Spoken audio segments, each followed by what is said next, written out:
Hello students, good morning. So question is from the electrostatics and question I am going to read it out. These two positively point charges each having a charge plus E. This plus E are placed inside a uniformly charged sphere of radius r. So this sphere is of radius r and this is uniformly charged by this negatively minus 2e charge. 2-point charges are placed symmetrically. So this two charges are placed symmetrically equidistant from the center. Means this distance is equal to this distance. Find the distance from the center A where the net force on either point charges is 0. तो वो क्या निकलवा रहा है मुझसे कि A की value निकलवाना चाह रहा है जहां पर इनके बीच में नेट फोर्स 0। ठीक है, तो इसको कैसे एनालाइज करेंगे कि प्लस ई चार्जेस ऐसी जगह कहां पर रखूं मैं जहां पर मेरा नेट फोर्स 0 हो जाए। तो सबसे पहले तो यहां पर देखने वाली बात यह है कि ये प्लस ई और प्लस ई चार्जेस हैं, इन पर कौन कौन से फोर्सेस अप्लाई हो रहे हैं। अगर मैं इन दोनों चार्जेस को अलग से लेके आऊं यहां पर प्लस ई बाहर निकाल दूं एक बार एनालाइज करने के लिए। This is also E and distance between them is 2a, क्योंकि ए ये है, ए ये है। सो ये सेंटर था मेरा, तो इनके बीच में टोटल डिस्टेंस क्या हो जाएगी 2a। अब मुझे बताओ क्या यहाँ पर हम कूलम्स लॉ ऑफ फोर्स नहीं लगा सकते हैं। दो पॉजिटिव चार्ज है, तो दो पॉजिटिव चार्ज होंगे तो क्या करेंगे, रिपल्सन करेंगे। तो कूलम फोर्स तो लगेगा यहाँ पर। तो यहाँ पर इस समय इनके बीच में कूलम फोर्स लगेगा, इस चार्ज की वजह से इस तरफ फोर्स लगेगा, ठीक है, और इस चार्ज की वजह से इस साइड में फोर्स लगेगा। But that force is your now here coulomb force. ठीक, बिल्कुल। अब यहां पर ये कूलम फोर्स आ गया। और कोई सा फोर्स लगेगा क्या? हाँ, लगेगा। देखो यहां पर मैं छोटा सा स्फीयर ड्रा कर रहा हूं स्पेस की वजह से। यहां पर क्या था, ये माइनस 2e चार्ज से जो स्फीयर चार्ज था यूनिफॉर्मली का मतलब कहीं पर पूरे में चार्ज है, तो कहीं पर यहां पर सेंटर में कोई फ्रैक्शन ऑफ चार्ज भी होगा, वो मुझे पता नहीं है। ठीक है, यहां पर इस सेंटर पर at centre some fractional charge will be available।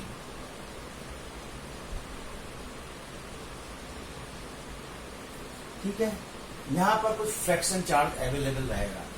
इस फ्रैक्शनल चार्ज की वजह से क्या होगा, ठीक है, और ये कैसा चार्ज होगा, यहां पर माइनस का कुछ चार्ज होगा। ठीक है, द मैग्नीट्यूड और ऑफ कोर्स मैग्नीट्यूड मुझे नहीं पता कितना होगा, बट कुछ हो सकता है, उसकी वजह से इन पर क्या इफेक्ट होगा। तो यहां पर क्या होगा, यहां पर नेगेटिव चार्ज है, तो इलेक्ट्रिक फील्ड यूनिफॉर्मली थी, ये यूनिफॉर्म चार्ज था, तो इलेक्ट्रिक फील्ड की डायरेक्शन क्या होगी, इस तरीके से टुवर्ड्स द सेंटर होगी, क्योंकि नेगेटिव चार्ज बैठा है यहां पर। अब जब ये है तो जरा यहां पर इस तरफ से देखो तो क्या होगा, मेरे पास यहां पर इलेक्ट्रिक फील्ड भी लग रही है। ठीक है, इस इलेक्ट्रिक फील्ड भी लग रही है यहां पर जो मेरा चार्ज है, बट यहां पर कूलम फोर्स इस डायरेक्शन में है, तो यहां पर मेरा इलेक्ट्रिक फील्ड, ठीक है, फोर्स ऑफ फील्ड,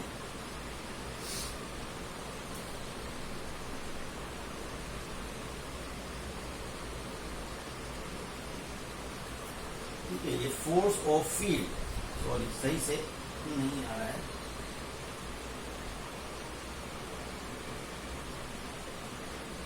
तो ये एक फोर्स फील्ड की वजह से भी इस चार्जेस पर लगेगा और सिमेट्रिकली उस डायरेक्शन से इस पर भी लगेगा। ठीक है, हमें तो ए निकालना है, आइदर दिस पॉइंट चार्जेस और इस पॉइंट चार्जेस को एनालाइज कर लें, हमें ए मिल जाएगी, तो दूसरी तरफ की भी ए उतनी ही होगी। अब जब ये एफ फील्ड है तो नेट फोर्स क्या होगा? फिर net force in this will be क्या होगा? 0 भाई, क्योंकि क्या कहा है उसने, where the net force on other point is 0। तो this F coulomb minus this F field force due to this field should be equal to 0। बिल्कुल ठीक। अब कूलम फोर्स तो इजीली आप निकाल सकते हैं। ठीक है, फोर्स कूलम फोर्स निकाल सकते हैं। तो एफ कूलम क्या होगा? That is K times E into E, that is E square divided by R square, means this distance क्या है? 2a। तो 2a का whole square means 4a square. तो कूलम फोर्स तो आपने इजीली निकाल लिया। अब क्या बचा? F field. तो force due to field, field की वजह से फोर्स क्या लगेगा? वो होगा Q इंटू ई होता है। मीन्स अब यहां पर Q की जगह उन्होंने E दिया है, तो that will be E into E. अब हमारे पास मेन कंसर्न आ गया कि how much electric field is exist at that place. ठीक है, वो हमारा निकालना बाकी बचा है। तो इलेक्ट्रिक फील्ड कैसे निकालेंगे फिर? ठीक है, उस पर बात करते हैं। अब यहां पर थोड़ा मैं रब कर रहा हूं।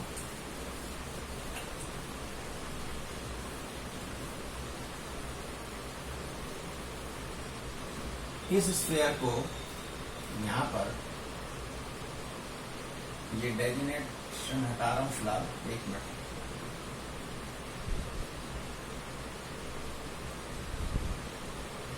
यहां पर E प्लस और यहां पर प्लस E। अब मुझे बताओ, ये जो -2E चार्ज पूरे स्फीयर में यूनिफॉर्मली डिस्ट्रीब्यूट था, तो क्या मेरी चार्ज डेंसिटी होगी पूरे स्फीयर पर? हाँ, होगी। और वो चार्ज डेंसिटी क्या होती है? ठीक है, तो एक तरीके से Q इनक्लोज्ड और Q in equals to rho and volume of sphere। ठीक है, this is the charge density rho due to this -2E charge। ठीक है, क्योंकि पूरे में स्फीयर में यूनिफॉर्मली डिस्ट्रीब्यूटेड था, तो इसी की वजह से चार्ज डेंसिटी भी होगी। अब ये रो क्या होगी फिर? That rho is equals to Q in means this 2E upon volume of sphere, और स्फीयर का वॉल्यूम का फार्मूला होता है 4/3 पाई आर क्यू। ठीक है, ये अच्छा। अब ये भी तो हैं प्लस E माइक और प्लस E चार्ज, इनकी वजह से, और ये रेडियस A पर हैं, तो इनकी वजह से मेरा क्या होगा? एक गॉसियन सरफेस ले लिया मैंने। This dotted is your Gaussian surface.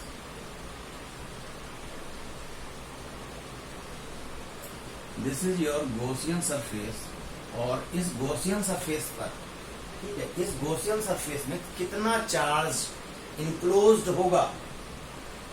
ठीक है, कितना चार्ज इनक्लोज्ड होगा वो हमें फाइंड आउट करना है, and from that we will find out how much the electric field।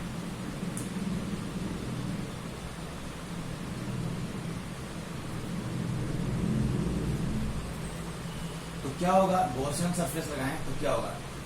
इस -2E की चार्ज की वजह से इलेक्ट्रिक फील्ड आ रही थी, तो E into this DA, E into DA और E into A, area of the sphere.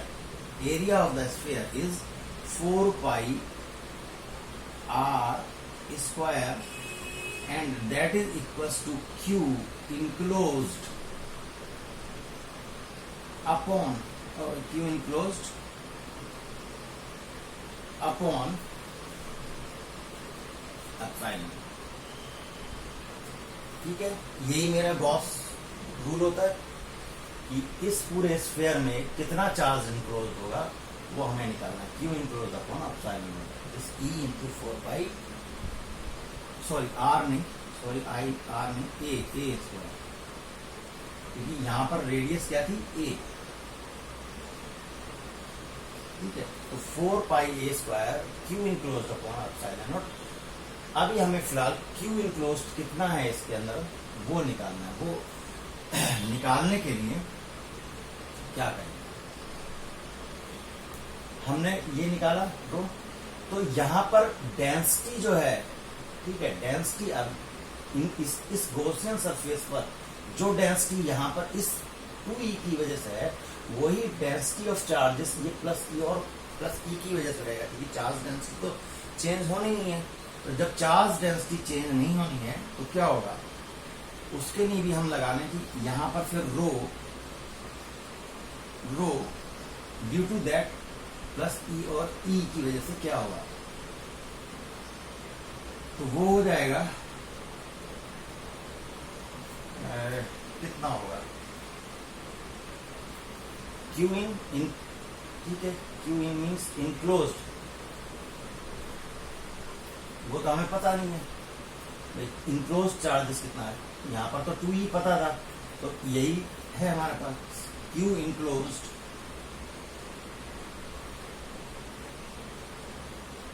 Upon, यहां पर 4/3 पाई आर क्यूब था, तो यहां पर वॉल्यूम इस स्फीयर का क्या होगा फिर 4/3 पाई आर और पाई ए क्यूब। यही चार्ज डेंसिटी है पूरे स्फीयर पर, तो इन दोनों को मैं क्यों ना इक्वेट कर दूं, इन दोनों को इक्वेट कर सकता हूं, तो फिर मेरा इनक्लोज चार्ज आ जाएगा 4/3 pi R cube equals to Q enclose,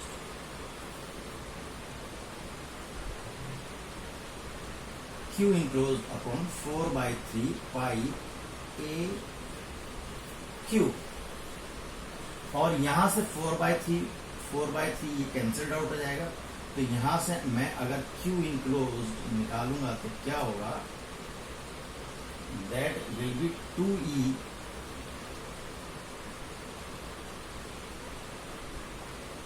upon r cube, और ए क्यूब इधर चला जाएगा, ए क्यूब, तो क्यू इनक्लोज इतना आएगा मेरे पास। ठीक है, this much is the Q enclosed.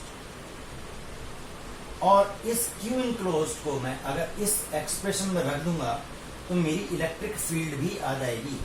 So this Q enclosed, अगर मैं इसको एक्सप्रेशन 1 लूं तो सब्स्टिट्यूट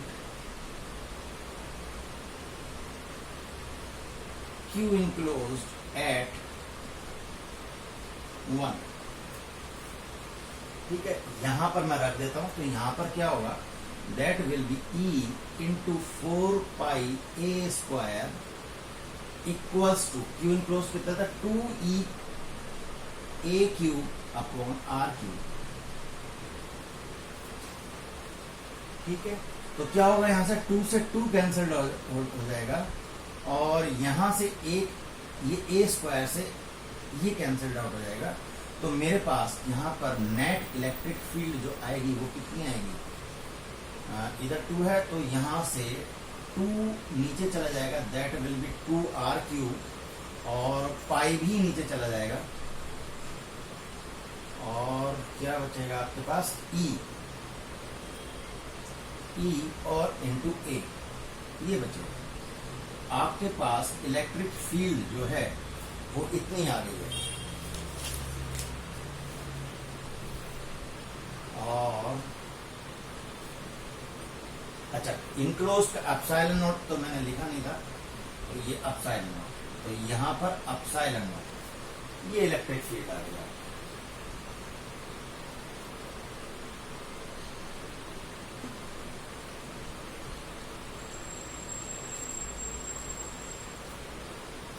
रब कर देता हूं। अब हमारे पास इलेक्ट्रिक फील्ड इतनी आ गई है, ठीक है। अब जो हमारी ओरिजिनल इक्वेशन थी, अभी हमारी जो ओरिजिनल इक्वेशन थी क्या थी, एफ कूलम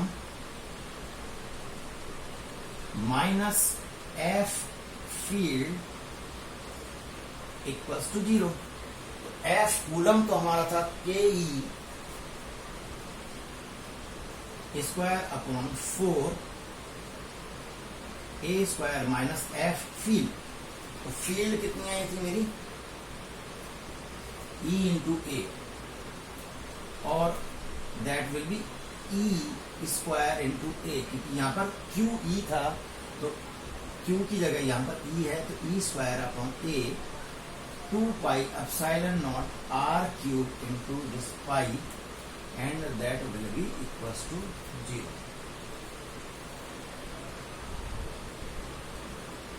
यहां पर रख दिया, और अब इसको कैलकुलेट करेंगे तो हमारे पास ए की वैल्यू रहेगी, क्योंकि यहाँ पर सिर्फ हमारे पास एक यही अननोन है।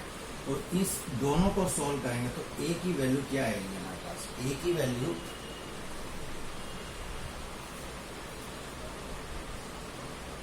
Cube root of 1/8 into r आएगी, ठीक है।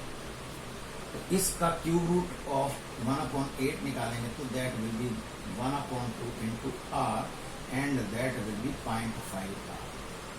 सो दिस इज द ए, जहां पर मुझे क्या करना है, this is your final answer, जहां पर मुझे इन दोनों पॉजिटिव चार्जेस को रखना है। तो वो डिस्टेंस है 0.5 आर, तो मुझे वहां पर रखूंगा तो मेरे पास ये जो नेट फोर्स था वो मुझे 0 मिल जाएगा। So hope all of you understand. So this is a good question for your JEE Advanced also. Hope you will like, and please support my channel also. Thank you very much.